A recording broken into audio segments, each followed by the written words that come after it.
y'all, welcome to Random Gleanings. I'm Chris, he's Jesse. Jesse, we decided we were going to maybe switch it up a little. Reshuffle things a little bit. Yeah, segment. We're going to start with a planning topic, then we're going to go to markets and the economy, and then talk a little bit about what we're watching or reading. That's right, yeah. Hopefully you enjoy it. Let us know. So, the Secure Act was passed late last year.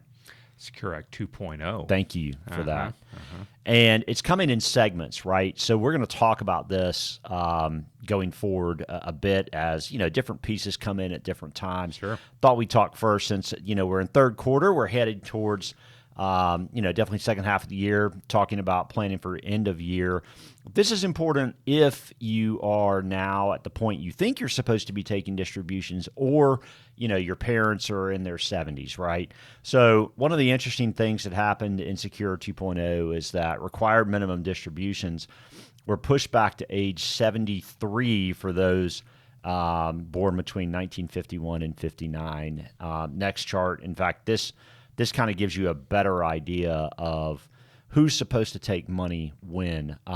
In fact, you can see down at the bottom that actually those of us who are getting closer to retirement age, ultimately 1960, those folks will be in their 70s in 2033. And what'll happen is in 2033, we'll go to age 75 in terms of required minimum distributions. But for this year, it's 73 years of age. Yep. So, yeah, and to your point, to your first point, I think very often I still get the question, it's 70 and a half, right? No. It's not. In fact, that changed a couple years ago, but Yep. So there's been a couple rounds of changes just in the last couple years. And to your point, in 2023 now, the first time that if you are not already 72, you get to wait till you're 73. That's right. So that's right. And again, doesn't mean that you can't take it.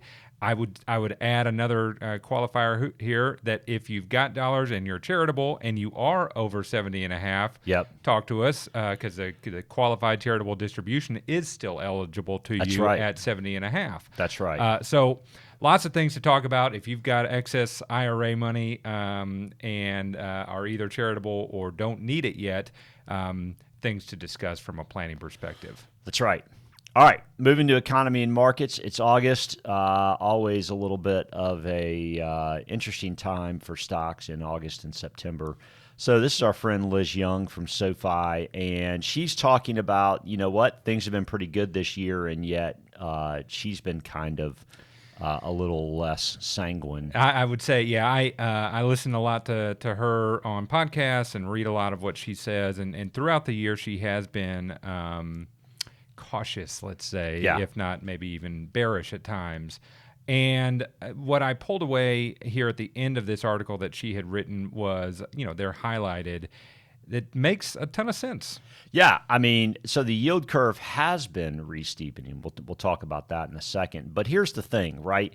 Like if we're not going to have a recession and everything's going to be good, well, then we ought to get back to a normalized situation. We're just going to accept that interest rates are up 5.5% in the last 18 months. Right, because an inverted yield curve is or has been a recessionary indicator, right, for recession. So let's look at some visuals of what she's saying here. So this is a chart that our friend Willie Delwich from High Mount Research puts out. So what Willie's pointing out in the chart here in the blue lines down at the bottom is stocks tend to do well when no sectors are above their long-term average or all sectors are above the average. It's no man's land where stocks don't tend to do well between 2 and 8 sectors above their long-term average. In fact, we squared up at the top. You can see the annualized return from 1999 to 2022 when we're in no man's land is a negative 5% average annual return. Well, you can see for the majority of 2023, we're in no man's land. That's right. So, that's not good.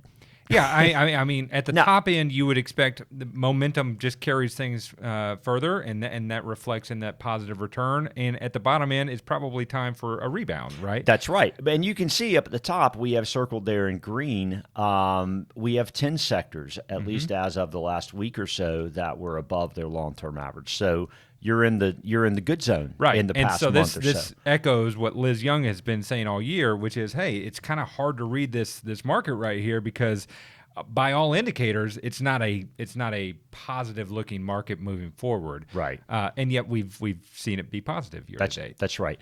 So let's look in the next chart, which is median S&P 500 stock from the beginning of January of 2022 compared to the S&P 500 itself. So you can see over the course of the last, 19 months? Mm-hmm. I mean, the S&P is still actually negative during that time period, and the median stock is certainly still negative, but they're pretty close to lockstep.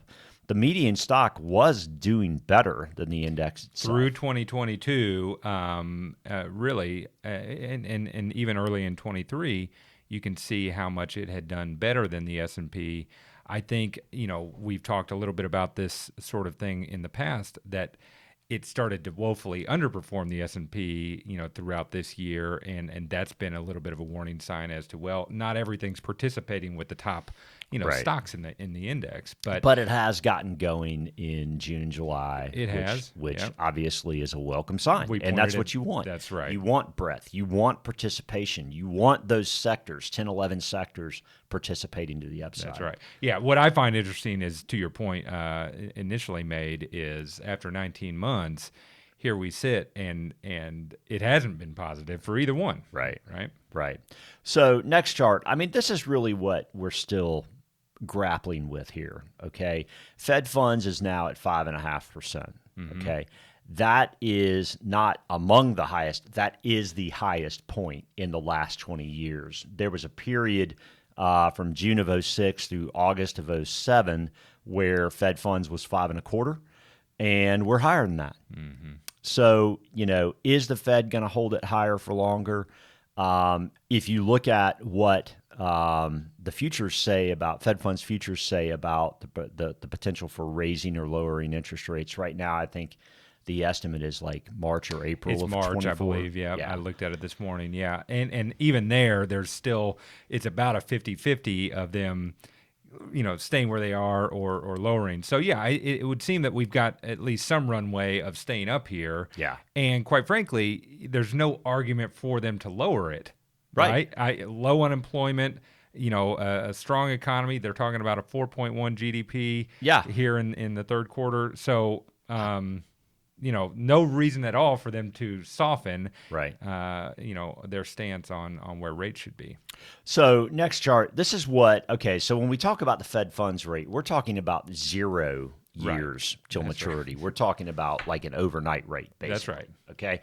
So what this chart shows is if you're extremely short, like a 3-month treasury bill, that would be extremely short to the left side of the x-axis.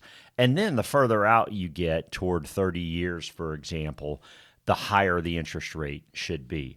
So here's what it looks like right now. This is the yield curve as of this morning, August 15th, about 11 a.m. And you can see a 3-month treasury, which is at the top, is yielding 5.45%. And a 30-year down near the bottom is yielding 4.3. So what's interesting about that is the longer end, the 10-year and 30-year, are starting to move out. That's what Liz was talking about a second ago, the re-steepening of the yield curve. Because, hey, if we're not going to have a recession, if stocks are going to be good, if you're going to have a 4.1% GDP, if you're going to have a good consumer, well, then what the heck are we seeing these recessionary signals for? And what's starting to happen is the long end starting to move. You put this chart in that shows the 2, 5, 10, and 30.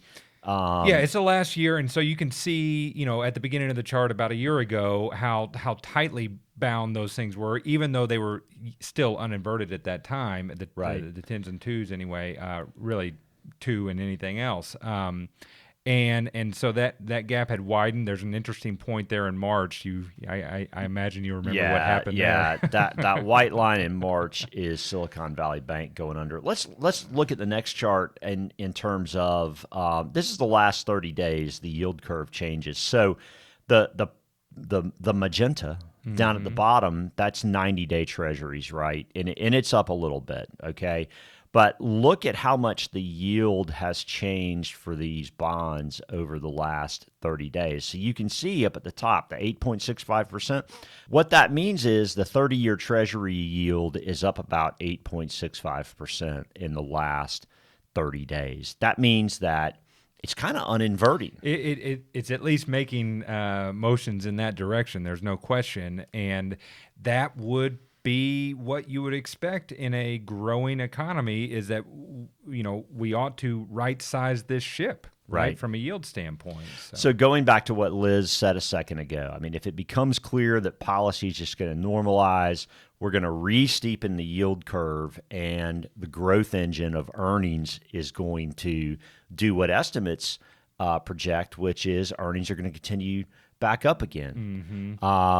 Then the question she's asking then is, well, are we going to do all that and still have the market trade for 19, 20 times earnings? History would suggest that wouldn't, at current yields or expected yields, that should not promote a 20 times earnings multiple. So to kind of put a bow on all this, basically, if the yield curve's uninverting and we're starting up like this, then cyclical companies ought to do a little better. Banks ought to do better. Industrials ought to do better. Energy stocks ought to do better. Okay? So that's kind of the play of what seems to be going on out there. You've seen tech not do quite as well lately. You've seen after massive multiple expansion through the beginning part of the year. Right. You've seen these other areas that, by all definitions, are compelling from a valuation standpoint relative to tech and growth stocks. You started to see those things do better, along with the yield curve kind of uninverting. So the short end's good. I mean, the short end's yielding 5.3, 5.4%. That's pretty sporty. Listen, if the economy's going to be good, oil's gone up about 15% over the last 30 days, 40 days. I mean, yeah. There's something to be said there. You might be able to get yield on your cash again for maybe an extended period of time. Yeah. Right. Yeah. So. All right. So what are you watching these days? Yeah, I thought maybe we'd take a moment just to share a little bit more about ourselves. I have to admit, I was very surprised. Here's a picture of what my wife and I have been watching, because she is not a football fan. Okay. But this is Quarterback. It's been on Netflix now probably for a month or more. But we watched it and enjoyed it. My comments on those three gentlemen there, Mariota, you learn, really kind of just let his team down. Cousins seems like a phenomenal guy. And Patrick Mahomes, we all know, is probably the greatest one slinging the football right now. So it's going through each one individually, it is, yeah. and it's basically an episode mostly about them. It goes through them throughout the whole season. It's pretty good. It's really brilliant. So I watched Full Swing, which is golf, okay, and it's about individual golfers, or mostly about them. So it sounds like it's similar. I got to put this on my watch list. I've been watching. So Winning Time Season 2 just came out, and have you watched it? I have not. No. It is epic. It is so good. It is so good. And Jerry Buss is played by John C. Reilly. I mean, all these guys are just awesome. And what's so cool is Adrian Brody is just awesome as Pat Riley. So like you're seeing him in 70s suits, and like his hair's kind of messed up, and then like he'll look in the mirror once in a while, and then all of a sudden his hair is slicked back. And it's so cool. It's so cool. I don't know who that actor is playing Magic, but he looks like a ringer. Oh man, he's so gregarious. But man, I mean, this season 2 is starting with like some challenges of Magic being the man versus the rest of the team, who's really good. Yeah. So yeah, highly recommend it. That's good. That's good. That's all I got. Yeah, I got nothing else. So thank you for watching. Hopefully you can share this with a friend and pass it along. Please do hit subscribe. We appreciate that so much. It just helps us know that we're adding value, and we look forward to seeing you next week. Thanks.